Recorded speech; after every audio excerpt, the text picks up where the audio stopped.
Welcome to Lawyers Who Learn, where we explore how attorneys' engagement and lifelong learning fuels their growth.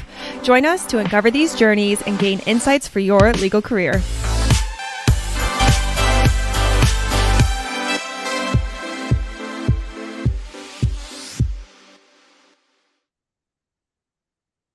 Launch. Eddie, thank you for taking the time to join Lawyers Who Learn. I can't tell you how excited I am to have a public conversation with you because we've had so many private ones that I wish they were recorded for a podcast. So thank you for being here. Glad to be here, David. How you doing? I'm doing good. And so, as I was saying to you before we went on air, the purpose of Lawyers Who Learn is to focus on how you have spent your career as an attorney and now a consultant, learning how and what you've learned, in essence, to help others who are attorneys or even legal tech companies, because what you do applies to both, can help them learn in their career. Obviously, I love CLE. That's just one type of learning. So there's so much to talk about. And we were talking about every show has a theme. And one of the areas that you focus on right now, you're a partner at Simon-Kucher. Kucher, is that the right way to say it? If you're in German, Simon-Kucher. If you're in America, Simon-Kucher. Simon Okay. and Kucher. Yeah. Okay. Simon-Kucher. And what you specialize in there, and we're going to go back to your backstory as well, is pricing strategy and you work with AmLaw 100 firms. You work with legal tech companies. You work with the largest, Fortune 100 companies and the top companies out there. But you started your career as an attorney. Correct. Yeah. And you maybe, yeah. Well, yeah, you were an attorney because they know you were taking a course on Lawine, but you started your career and you also, one of your things that you did 25 years ago, you were the co-founder of LegalZoom. So just, if you could just catch us up a little bit, just there's a lot that you've accomplished in your career, a little bit of background of how you've learned throughout your career to get to where you are. I began as a nerd, David, and I actually have to admit a little bit of anger in that nerds are catching on. Like it's a hot thing to be a nerd these days. I mean, like a really hot thing. Like a nerd is something that you actually might put on your like dating profile, because I come from the land of nerd as, outcast. We were not invited to prom or to the cool parties, and that was, sad, but I guess okay with us because it was what life was. Now, yeah, nerds are quite in demand. My dad was a physicist. He worked at Bell Laboratories, uh, raised me to be a physicist. I, did not succeed there. I found it wasn't really my passion, but I loved computers and I loved sort of math. And got a degree in that, and then sort of went forward, uh, was a consultant for a while on sort of the technology aspects of businesses, and then from there, like building things, and then from there, helped get a company started, and then another company, and that led to starting LegalZoom. Great. So let's get into what you learned in the process of building and starting LegalZoom. And you can kind of, because there's so much you've learned, but let's relate it to the theme of this podcast, which I think is a really important theme, which is pricing strategy. And so let's talk about what and how you learned about that as you sort of went there. Yeah, sure. And I think pricing strategy is it's a funny thing. It's a label, and it is the correct label, but the label does not tell you what's inside the box. The way that I think about pricing strategy, I think a lot of people, when they think about price, they think about, I'm going to go to the corner market and I'm going to get a can of Coke, and the Coke is, $1.49, and that's the price. And that's, price and pricing strategy to a lot of people. I want to flip that on its head entirely and suggest the following. Whatever we do in life, we are thinking about delivering value one way or another. And we're also thinking about the value that we get from other people. How do you measure it? If we agree that you kind of use dollars as a way to decide how much value something has, hey, how much is it worth? Well, that's the number of dollars I'm going to give you, or euros or pounds or drachma or whatever it might be. Then price is really an indicator more than it is a thing in and of itself, right? It's like talking about a dude and saying like, well, what's he like? And saying like, well, he's 7 feet tall. Well, yeah, okay.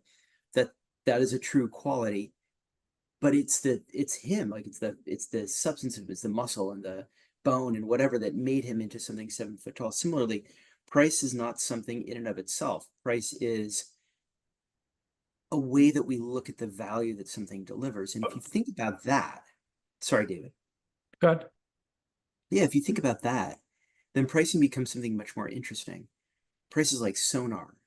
Price tells us a depth that we couldn't otherwise have assessed, which is really what is the value of something that we do or receive.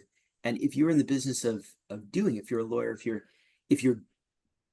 if you're in service essentially, which is really what we are, then thinking about price as the way to measure the value that we deliver to people is actually really appropriate and frankly can be statistically proved. So I have self-prescribed ADD or ADHD.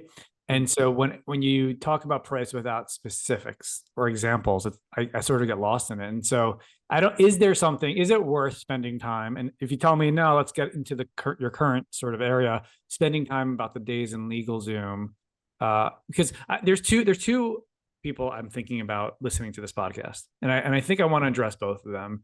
Because I don't like to think of they, I like to think of people. And one is the legal tech founder, who's most likely a lawyer who went into legal tech. And the second is AmLaw 100 firms, or the large firms who I know you work with them as well. And so my question is it helpful to think of examples back in the LegalZoom days of how you had areas you struggled with on pricing and what you learned out of that? Yeah, sure. Because it immediately, I think, highlights what I'm trying to get across, David. By the way, I have ADHD too. So the thing to think about is this. A lawyer charges a certain amount of money per hour. She says, my time is worth $800 an hour. And if you want me to write a will for you, there's going to be a certain number of hours involved. And you don't know how many hours, by the way, up front, but it's going to be $800 an hour. If you're a legal tech person and you're thinking, I want to deliver a will, you probably have some AI system to do it these days that you press a button and the same thing happens. So the first thing is, was it correct that this other person who could provide a will was doing so on the basis of how many hours of effort? And should you then, measure it the same way? Hey, yeah, well, she said number of hours for me was a fraction of a second. Well, no, that doesn't make sense. That doesn't make sense at all. I can't possibly charge that way. But did that apply to anything? Again, this was a long time ago, but did this apply to specific things that happened as you were like? I don't know. I don't remember how long you were there. I know you left at some point. I don't know how big the company was when you left, but I think it's an interesting story. It's a well-known company. Is there anything that people can, they'd be on the edge of their seats hearing the story and like the pricing struggles that you were having as you were growing the company? But just think of it. So by the way, I was there for 15 years. And when I left the company, it was valued at, I think, about 4 billion. Okay. But the way that you think of it is simply this. Yeah, you're selling a will, I'm selling a will, right? How do you know how much to charge for it? If you went to a lawyer, she would charge you 3 hours, $800 an hour, $2,400. Is that the right price? And LegalZoom, just to be clear, LegalZoom sold wills that someone can use without an attorney. Is that correct? LegalZoom sold wills, and later we also sold, think of it as a support package that incorporated a lawyer. Correct. So, but when somebody did a will, and we're not going to harp too much in this area, Sure. but the challenge is you only know what you know. And so you can have a software sort of do that. And maybe that's why you add in a lawyer to it later, but you can create a basic will, but if you don't have that attorney there could be a challenge. And so like when you priced, was it a subscription model or was it for the will is $150 and that's what it is? How did you guys scale? Was it just a lot of money in marketing? Or was there a real strategy to think about, okay, let's Yeah, I don't understand how it's scaled in that an area, and how it's sort of going through from a pricing standpoint. Yeah, I think the way it scaled was initially a lot of people who worked in lawyers' offices and thought, why does this need to be so expensive? Came to LegalZoom, tried it out, and said, wow, that was really easy. The Zoom turned out to be an important part of the name. Later, I think people heard about it, tried it out themselves, and said, wow, that is really fantastic. I didn't have to, find a lawyer, wait for the lawyer, all that other stuff. And I knew the price up front, which is important to people. Again, $800 an hour, how many hours? You don't know. Well, you do know if it's a price on a website, right? So that was also the ascertainability, the fact that you knew what you were going to pay, helped it to scale, helped people to find it and try it and see if it was right for them. And just to circle it back, do you know how LegalZoom is doing now with everything that's going on in pricing, value-based pricing, AI simplifying tools for attorneys? Has it continued to grow, or has there been challenges that you've seen from the outside? Well, I'll be out of the business 10 years next year, but I mean, Jeff Steibel just took it over, and that guy is a demon for AI. So I can only imagine that what they're doing right now has got to be pretty forward looking. They also own a law firm, right? So, LegalZoom can combine practicing attorneys with AI in a way that I think a lot of people can. So I mean, I'm not there, but I think whatever they're doing is probably going to be very exciting. I assume, just as a side note, that seems like that's going to be the future for not just LegalZoom, but for other legal tech companies. And again, the unauthorized practice of law is something that's there if they're not lawyers, but combining tech and law and creating some sort of value-based pricing or subscription model pricing. I just had 2 podcast interviews, and I have another one on the way because I'm kind of obsessed with it, is subscription-based pricing, for these small firms. And some of them are doing multiple 7 figures for a small firm. And so I think it's actually a good transition. But just to pause for a second, I met you at a conference. It was Right. a conference for CEOs, and actually you came up to me afterwards and you said you were a customer of Lawine at some point, and it was really cool, and I was really excited by that.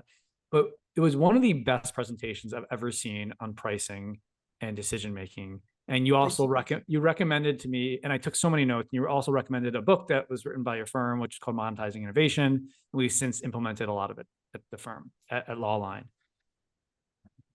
Can you describe what law firms, and does this apply to law firms? What law firms and legal tech companies generally get wrong when it comes to pricing, how they do it in the reverse order, in terms of what that's kind of said in the book, just so we can kind of set a foundation of your philosophy of what you've learned? Yeah, going back to what I was saying earlier, price is a way that we think about value. So who do you want, an $800 an hour lawyer or a $1,200 an hour lawyer? If you could afford it, you want the $1,200 an hour lawyer. Why? You don't know anything else about them. But the price gave you a signal. They must be better. They're $1,200 an hour. What about the $2,000 an hour lawyer? My goodness, she must be a genius, right? Like amazing. So the problem is that the headline price sets a signal, and the signal confers an idea of value. But then what we wound up doing at law firms frequently is then discounting heavily, because especially for, bigger clients, they know the game. They want to discount off that, top line rate, or they want make goods, or they want both. So one thing that law firms, I think not individual law firms, but law as a practice gets wrong is this is just going up and up and up. It's growing faster than inflation. And nobody wants to back down in this game of chicken, because if my rates don't go up and your rates do go up, so you're suddenly the $1,200 an hour lawyer and I'm the $1,100 an hour lawyer, they say, well, David must be better. Correct. Even if you don't actually pocket that $1,200 is the thing. The other thing that law firms get wrong, but have gotten wrong for so long, is people do not necessarily want to pay in 6-minute increments, but that's how law firms charge. Now, in IP, that's changing fast. So a lot is going to be based on, you know, the actual mark registration, or, you know, fixed fees based on some, you know, well described action. But this idea that the hourly rate should finally be challenged, alternative fee models, right, has been with us for more than a decade, much more than a decade, decades and decades. Everybody says it's coming, it hasn't come. I am wondering though, will generative AI finally be the tidal wave that crushes that seawall? Because how can it not? You know, if you are charging by the hour and somebody else can get nearly the same thing done in a flash, how can you not begin to think of different models? Well, how do you tell a room of millionaires that their model's broken? Is always the challenge. So we were talking about law firms, so let's call this part on the law firm part, and then the second part we're going to talk about legal tech companies. So you mentioned you have to charge. The more you charge, the more value you're worth, and people don't like big 6-minute increments. You've worked with AmLaw 100 firms on pricing specifically, correct? That's right. So what are they? What is what is a conversation like? How are they? Because if it's an hourly rate and it's not just like raising more money, what do AmLaw 100 firms need to learn about pricing? Yeah, let's important question. It can be a much more powerful lever than they realize. So for example, they can find ways to rebate or give back that are more effective than the way they're doing it today. They can create groups of preferred customers and tell them, look, you're going to pay something upfront at the beginning of the year, and then we will give you a reduced rate for the rest of the year. The question is, of course, you know, are people really willing to make a shift? Law is inherently conservative, but I think the buyers are shifting. You know, I think we're seeing that increasingly procurement is getting involved. Increasingly, the CFO is getting involved, and they're open to new models. They're looking for new models. So I think that this is the right time for law firms to start saying, we're going to try doing it differently to their clients who want to see that kind of change. Why, when a law firm, an AmLaw 100 firm has reached out to you, what is the problem that we're trying to solve in general? Is it that we're getting pushback from our clients? We're trying to figure out how to increase revenue. We're just trying to strategize alternative opportunities. We're leaving too much money on the table. Right. Right. What does it mean to give me? Because at $1,200 an hour or $2,000 an hour, right? How are you leaving too much money on the table? Because you don't actually collect that money, and you lose deals, and you wonder what's the right rate for junior lawyers, junior partners who are trying to build a practice. So, you know, is pricing getting in the way of us developing a book of business for junior partners who are trying to come up? Are we losing business because we're not charging too much, not charging enough, or charging too much? The rate of make goods, the rate of sort of discounting at the end of the day, most people aren't really tracking it as well as they should, but some people really are, and it gets them upset. So we see a variety. We also see some interest in exploring alternative fee models, but that's not bread and butter business. That's not what a Not lot for large AmLaw 100 Yeah. at least. That's fascinating, because and this is sort of what you were presenting on at the conference, and I wish I had my notes in front of me because there's so much that you went through. It was a business development conversation. So what you're saying is they're losing deals because of how they're packaging the price. It is partly it, correct? Yes. And okay. Anything else? You know, I'm a partner or managing partner at AmLaw 100 firm. I'm actually interested in what you're saying right now, and I'm kind of trying to decide what to do next, or to reach out to you. Right? What else should I go learn on my own right now? What else do I need to know to better understand? Okay, we are leaving money on the table, or we are doing too many rebates. Like, what should I look at? What data should I look at? What articles should I read? You know, what's out there? Do an actual assessment of when you don't collect full fee and where that occurs. Is it because you discounted off your sort of top line rate? Is it because there were make goods during the project or engagement? Is it because there were make goods after the engagement? Yeah, Georgetown Peer Monitor does an annual study, and they show that discounting and give back is much bigger than people realize. And of course it is, because fees are going up faster than inflation. So the first thing is, are you tracking that? Do you really know what it is? Do you know how it differs by practice area or by partner cohort in terms of tenure at the firm? These are all worthwhile things to track because it gives you a sense of where you might be leaking money. It's the first thing.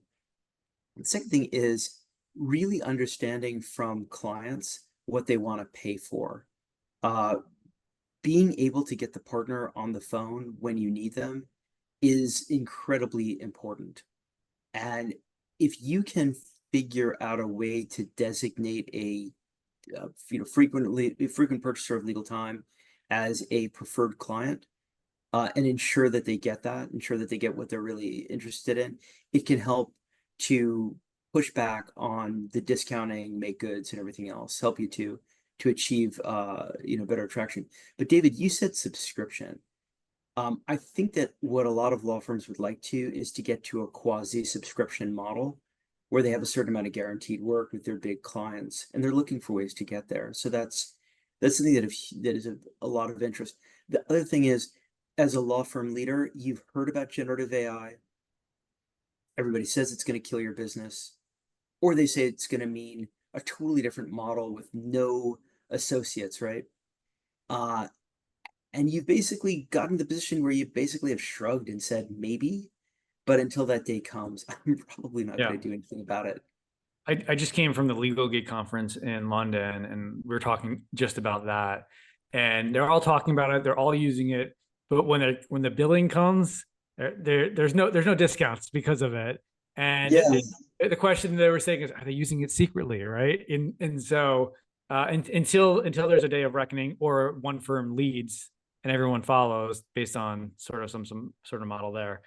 Before we get to legal tech, does this apply to small and mid-sized firms in terms of, what does a partner in a small firm or solo practitioner, what do you think they need to learn differently to think about pricing? Because those are the ones who are usually really struggling, because there's only so many hours they can work a week. And obviously value-based pricing is potentially more attractive, but I don't know, how would it apply to them? Most of them are not struggling because there's only so many hours that they can work. That's the first thing. If you're talking about truly small law, somebody hung a shingle with a friend or themselves, the billing studies that I've seen indicate somewhere between utilization that suggests between 8 and 12, maybe as much as 15 hours of billable work per week. Now, of course, there's a lot of things you have to do when you're running a firm that are non-billable, of course. So maybe we gross that up and we say it's not, it's 8 hours billable and then another 8 hours non-billable, or 10 hours, but you're still working a half week. I think what a lot of lawyers would like to do is understand how can they change their pricing in a way where they get more opportunities, get in front of more potential clients, get the existing clients to come back. And there, I think it's, thinking more deeply about needs and really understanding what people are looking for. And some of this is not, not a price thing, but people tend to go to price quickly and discount. The other thing too is non-comparability. I mean, like, people are not out shopping rates exactly. It's a lot of other things about how you express value that are going to win you clients if you're in the solo or like really small law firm game. Is there any big mistakes that you see solo or small law firms make when it comes to trying to explain their pricing or value to the market? Trying to win on saying we're lower price than others, whether they say it up front or say it behind closed doors, is a huge mistake for the reasons we just thought about. People do not want discount eye surgery. People do not want discounted, jumping out of a plane instruction, parachuting instruction, whatever the term for that is. There's some things you really, because the price tends to signal quality, because the client can't assess your quality, price is a big signal. So if you're going out and saying like, we're super cheap, that's probably not going to work. If they find out, on the other hand, that other people paid a large rate and you are giving them some sort of a deal, that is very effective. Yeah. Because then they think, well, that's your quality, but you're really giving me something of value in terms of this discounting or rebate or whatever it is. Shifting to legal tech companies, and I think it also probably applies to law firms. I want to talk about monetizing innovation. And one of the things that really stood out to me and was sort of like a, changed the way I think about building products was how generally when you build a product, you do it wrong. You do it in reverse. You come up with the idea. You tell me if I get this right. You come up with the idea, you build the packaging, you build the products, you build all the features. Then you think about how am I going to market it? How am I going to put that there? And then finally you're like, oh yeah, what should we charge for this? And then you go out there and first of all, did I get that right? And can you tell us what legal tech companies, because I've talked to a lot of them and everybody's just, we're all shooting from the hip, right? And I talked to a lot of them and they ask me about pricing and I always refer them to Monetizing Innovation book. I do. And I don't actually follow through, but I share with them. So can you tell me sort of the game changer philosophy that they need to learn to shift what they think when they want to price, there's, I don't know, 500 legal tech companies right now selling some sort of AI software product that does e-discovery, contract learning, some form of that. I will tell you the single biggest insight. And I'll also tell you, David, I don't know if you know this, we have the sequel coming out in probably Q2 next year from Wiley. It's going to be called Scaling Innovation. Love it. Understand how to monetize a product or service, but how do you scale? How do you go from A to B, from 1 to 10? But the key, the core, is to understand price is a way that you think about value. And if you find different groups of people that are willing to pay differently for roughly the same thing of different needs, what you have uncovered is a segment that you can speak to, package for differently. You can give them the value that they're seeking from you, distinct from other group of people who want something dissimilar. And then you can communicate the value to them, because it's never people paying for value. It is always people paying for perceived value. So the core is understand that what people are really, price is really a way that we measure value. Different people will look at the same thing and see a different value to it, and therefore be willing to pay something different. Those are your segments. And then you need to speak to them in order so that they perceive the value. Hey, David. Just to step back 1 second, because I think Sure. I want to hone on the really important point that maybe is obvious to you, but not obvious to those listening. In order to focus on price and perceived value, you need to reverse the order, where you traditionally think of product, idea, product, marketing, price. You need to shift the order and focus on price before you build the product. And what I learned from you and from the book, and we implemented at Lawline, is we started creating, based on, it's literally written out in the book, and we followed it to the T, customers-based surveys that asked different questions about products that we were trying to build, and then how much they would pay for them. Because too often, and what is discussed in the book, is there's different types of products that are built, some that are products nobody wants, or they're underbuilt, they're overbuilt. We build based on what I'm excited about. And I think it's such a key point, and it's the hard work that needs to happen first. So can you talk a little bit more about the reversing of that, the hard work that nobody wants to do? We all just want to build, and then we want to put it out there, and then we're like, nobody's buying. What's happening? You want to build because you are, first of all, a builder, right? You're an entrepreneur, or you're the person who wants to start things, right? And you want to build something that you believe is going to have huge value. Why else would you be building it? You think it has value. You think it's going to make people sort of come alive. Well, that may be true for you. How do you know if it's going to be true for others? And all I'm saying is it's very simple. If they'll pay for it, it has value to them because price is an indicator of value. So use that as your guide before you build the thing. How do you know if they'll pay for Yeah. Well, ask, right? I like to say, do you like this muffin? Oh, delicious muffin. Yeah, you should bake more of these muffins, right? Okay. Do you like this muffin at $8? Well, wait a second. Now, okay, but that's the question, right? People are going to ask themselves in their brainy brain will be the question, I'm looking at a muffin, I see $8. Do I want to pay $8 for this muffin? The only question is, David, will you be there to hear that question asked? Be there. Ask them. Say, and if not $8 for a muffin, would they pay $8 for, again, this is value communication, a locally sourced blueberry muffin from a recipe that a James Beard nominated chef created, right? Is very different than a muffin. So will they pay for it? Have you communicated the value properly? Have you reached the right person? Should every person who has a legal tech company right now know this answer? Like, should they, if they, there's already that are out there, right?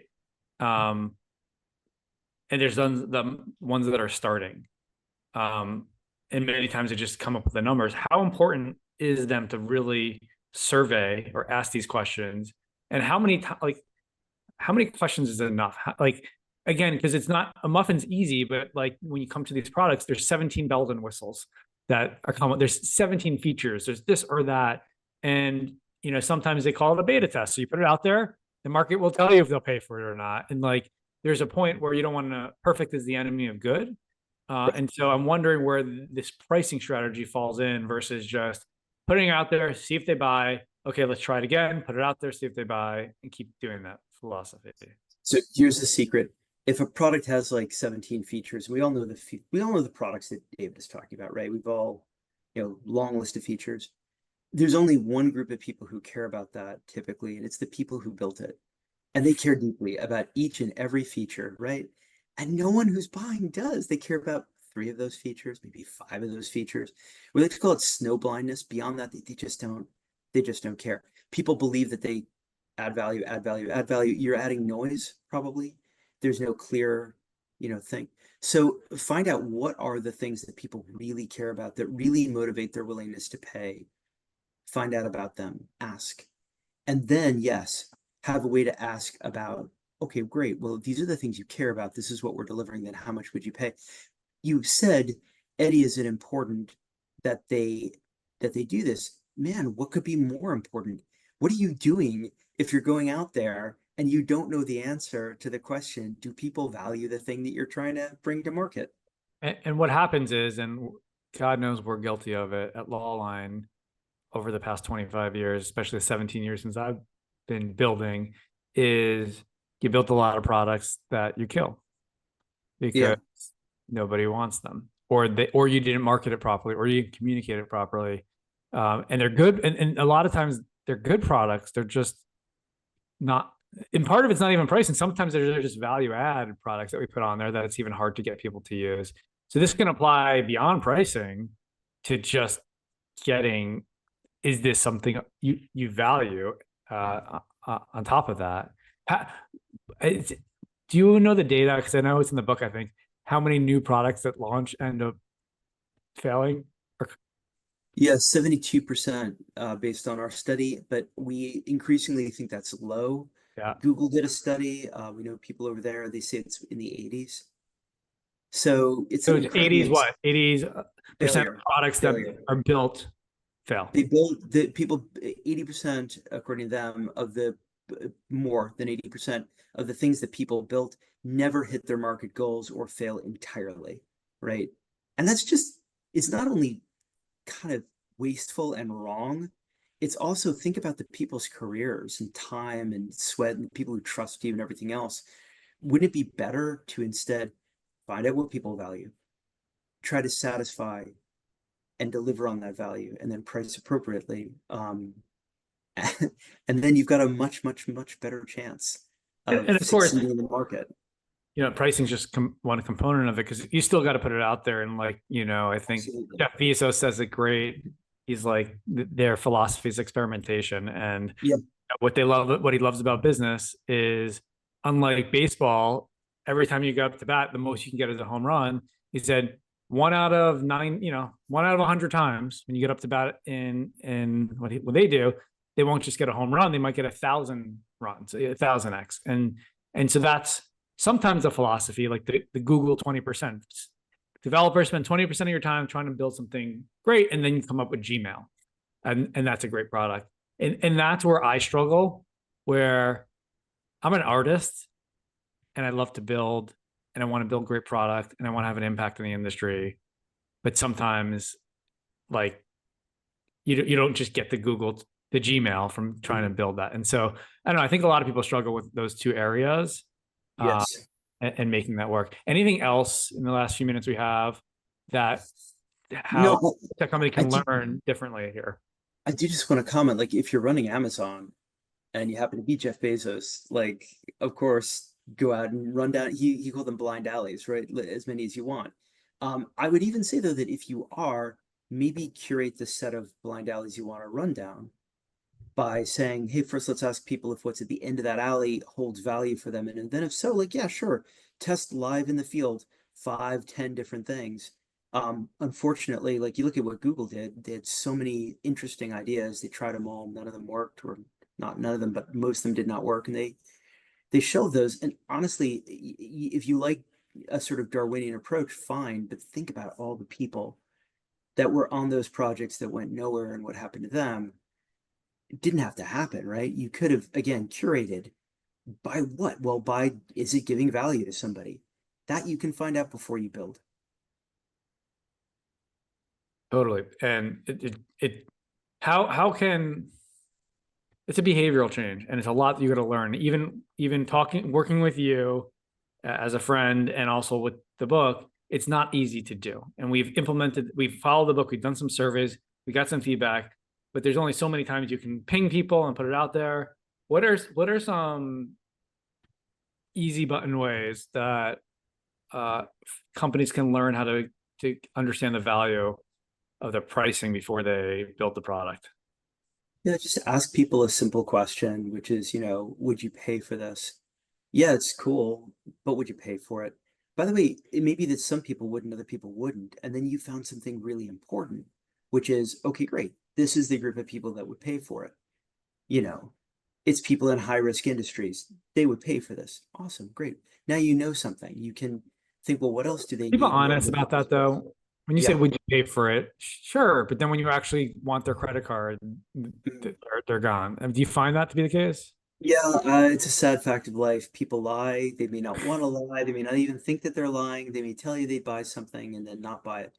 So moving things into a test framework where you can be more sure is important. You and I have talked about, people want to read about this. There's something called discrete choice methodology, DCM, which is where you don't ask people if they buy, you merely show them alternatives and ask them which they pick. This can be very useful in determining whether people actually are going to buy as opposed to just saying that they're going to buy. Of course, if you can get things into field and do some light testing, you believe that they'll buy, but you want more confidence, sure, get a prototype out and see if people will buy. I will say though that you'd be shocked how many people never ask the question, would you pay for this? Or would you pay $10 for this? And then they launch their product or their How much service. more important is it to ask with a price versus not? Oh, much more important. Okay. Because All right. again, that's the question they're going to ask themselves. Would I? I don't know. I'm looking at it. Maybe I will. So we got Be part of that conversation. Yeah. two questions left. One is from me to you, and then I'm going to leave you. If you have Sure. any one question for me based on how you know me or the conversation. If you don't, I'll give you a second to think about it. And if you don't worry about it. We'll just end it. But sometimes it's led to something cool. So the last question I have for you is, we talk about what's happening in legal tech. We talk about what's happening in pricing in big firms. Where do you see the future of law going in the next 5 to 10 years when it comes to pricing on both sides? I always believe that law does not exist to to enrich lawyers. It exists because people have legal problems and deserve solutions, but people will pay for value. So the lawyer who says, I'm going to think about how to deliver an answer, a solution, legal work product, whatever it is, in a way that people can get it, as opposed to just, charging the most the market will bear. Um, in a world where consumers are more and more empowered, I think that's really going to be a winning combination. I do not think that artificial intelligence is going to mean the death of lawyers. Richard Susskind's a friend. I went to his book launch at, White and Case, and, again, Fortune 500, or AmLaw 100 law firm, and they certainly knew that AI was not going to replace them within a few years, right? But I do think that understanding how to work with technology, and I feel like I've said it for decades now, but understanding how to work with technology and make that part of your practice, part of your approach, as a way to enable the value delivery is got to be where it's going. So to sum that up, in 10 years, will the hourly rate continue to go up above inflation as you've seen, or do you see in 10 years, because of what's happening with AI and technology, it's finally not going to continue at that same rate that it did the past 10 years? What's your final answer? In 10 years, you'll see a fracturing where some firms will not only charge the hourly rate, by the way, it probably won't be an hourly rate, but they'll find a way to charge much more than they do today. Much more. So they'll continue to charge more. Right. But that's 5%. The 95% are going to see a very different shift in value. Very different shift in 10 years. That's what I predict. And I give you the floor. Is there any question you have for me based on Lawline or this conversation or anything to leave us off on? If not, I can bid you adieu and thank you for your time. David, what new product ideas have you discarded because you realized that people weren't willing to pay for them? Well, it's not discarded yet, right? But it's the hardest thing in the world, right? It's the hardest thing. But it's certainly not hit our expectations. So about a year ago, I've always been obsessed with just-in-time learning from the day one. And we've always had ways to get people, because in CLE, you can't fast forward, right? There's rules against that. And so when AI came about, it's about a year ago, we built our own AI assistant that allows attorneys to get, if you're watching a course, you can ask it any question. It'll give you the answer from that course, as well as link it to the point in the video that it got the answer from. And with our 2000 courses, it will also give you the answer from those courses and then point you to the right course that will help you get more information. So that's on our site. We put it out there, to be honest, we haven't really promoted it that much. We haven't really pushed it out there. The real intention when we built it was to get enough value that we can separate it as a separate product and build a subscription based on that, because we think the value is tremendous there. And so right now it's just, we haven't seen enough movement yet. So it's still a value add to our subscription. And so, and we're at this point where, well, we have 10 other things we're working on. So we can either continue building on that or let it sit. And so that's where I've been most disappointed in the past year. Did you ask people if they would pay for it? So this is one of the things we did do a survey. Well, no, we did a survey for something else. And so I think ultimately so far the answer is not really, to be honest, because I think what's crazy is people are paying $300 to $500 a month for LexisNexis AI assistant. And the reason being, it points them to the actual cases that they get it from. So it's a more credible source, but we're for $15 a month there. And so far the responses were like, it was more like, I'm okay right now with the tools that I have. I don't need to pay for another tool. And I'm just like, but you don't know it's there. And so so that's so far the responses that we're getting. We haven't asked enough yet, but anyone we tell it to, they're like, that's really cool. I'm going to use it. And so we can continue that. We can maybe go to another podcast on that one, but because anything, we haven't really promoted it. And so that's on us too. So it's the most heartbreaking thing, because it has value, you would use it. People say they would use it. And the hardest question is, yeah, but would you pay for it? Because if they don't, then But that is it's a hard thing. We also have the safety of like, if it helps retention of our current subscription, that's great. But still, you need to use it. Sure. To your point, the developers that worked on it, they're really sad that it's not taken off like a home run. And I'm like, it's a single though. It's a single, and we're trying to work with it and go to that next level. Let's close with that. There are things that people won't pay for that have value. I like the bread that comes before a meal, and if I'm at a Mexican restaurant, I like some chips and pico de gallo. Thank you very much, and I might be more likely to come back. But you know what I'm not happy with? If they put that on my bill, then I'm going somewhere else. I was at a steak restaurant yesterday called Quality Bistro.